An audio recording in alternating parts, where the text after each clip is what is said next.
So I wanted to put together a quick video explaining some steps that you can take to become a better photographer, to ultimately become the best photographer that you can be. Now these steps are gathered from my own experience of the past 3 years of falling in love with photography and then pursuing it, learning all that I could to become the best photographer that I could. And I'm going to be on that journey for a long time. But I thought it would be helpful to actually have some concrete steps that you can follow and in your own journey in becoming a photographer. So I boiled it down to 10 steps. And I'm going to start right now with step number 1, which is to admit that you love photography. I mean, come on, admit it. If you don't love photography, then why are you watching this video?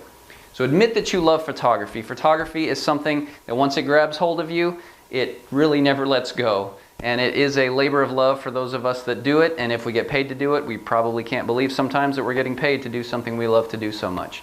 So admit that you love photography is step number 1.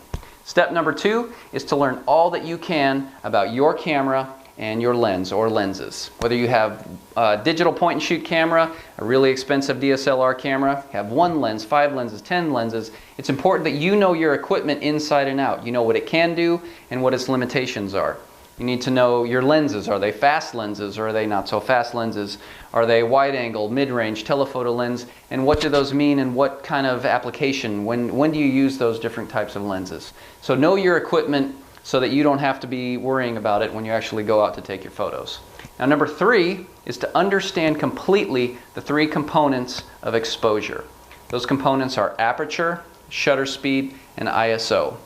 I did another video where I went much more into depth on those things, and I would recommend that you look at that if you aren't fully comfortable with the aperture, shutter speed, and ISO and how those 3 aspects interrelate.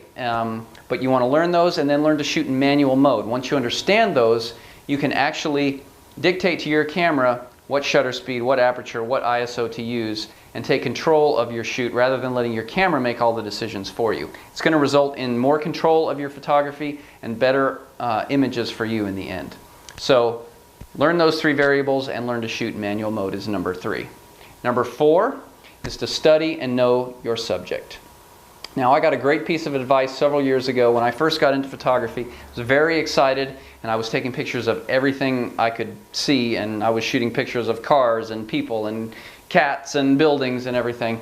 But this person told me that to really find out what you love to photograph, what you're naturally good at, what you have an eye for, and then to really focus on those things, that 1 or 2 things, and to really narrow down your focus and then learn all you can about that subject. If you know you're going to love to do wedding photography, then learn what a bride and groom are going to expect from a wedding photographer. Learn maybe some poses to tell a bride and groom, how to pose a wedding party, how to interact with people, what to expect at different times of the day in terms of lighting.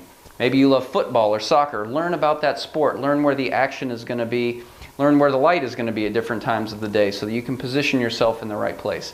But really understand and know your subject inside and out so that you can anticipate and be prepared for when you go out to do that type of photography, and to focus it onto 1 or 2 areas. So that's number 4. Number 5 is to invest in a DSLR camera, which is a camera that has interchangeable lenses, and the best lens or lenses that you can afford. Now I don't want you to go into debt. I just want you to, whatever you can afford, get the best camera and lenses that you can, because this will pay off. Higher quality lenses, higher quality cameras really do make a difference in the long run when you get into the higher end of photography. This is something that I learned by thinking I could cheat my way out of it, and then I saw the results from a cheaper lens versus a higher end lens, and I was sold. I basically saved my money until I could get the lens that I wanted to. So really get the best equipment that you can afford, but do not go into debt. As you maybe save or make more money, then you can trade up and get some more expensive equipment. Number 6 is to find and study other photographers whose work you enjoy and or admire. So find photographers who are in the same area that you like to shoot. Maybe you are into wedding photography. Find some wedding photographers that take pictures that just blow your mind, and find out about that photographer. Find out maybe what equipment they use. Find out their learning process. Anything you can read about them. Maybe they have tutorial videos. Learn about their process of photography and then try to emulate it, or at least learn from it. And don't just stop at 1, get several. I mean, the more input that you can get is really the better that you're going to be ultimately. It's just kind of gaining knowledge and understanding as you go through the process. So that's number 6. Number 7 is to become a student of light. Photography actually is the study of light, or I guess it's painting with light, is the real term or the definition of it. So you need to understand and become a student of light. You need to understand the color of light. There are different colors of light. If you're out in the sun, it's a different color of light than if you're indoors under, say, fluorescent light or tungsten lighting. You need to understand how that's going to affect your subject and the color around you. You need to understand the quality of light. Is it a hard light?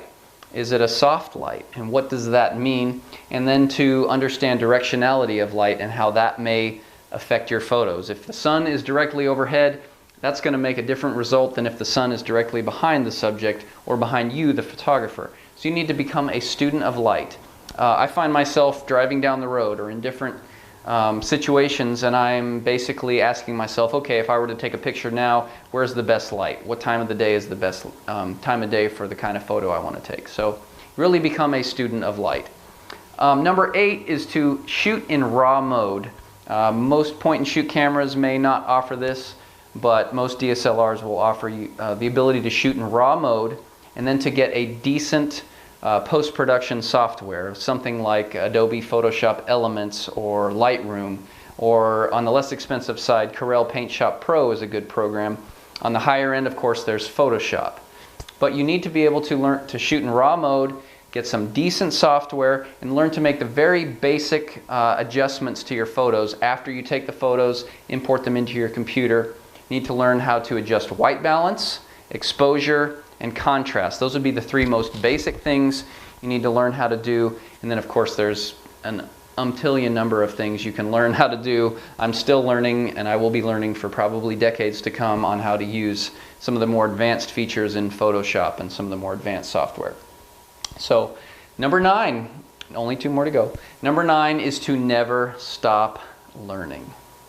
Never stop learning. You never know enough. There's never enough information that you can gather.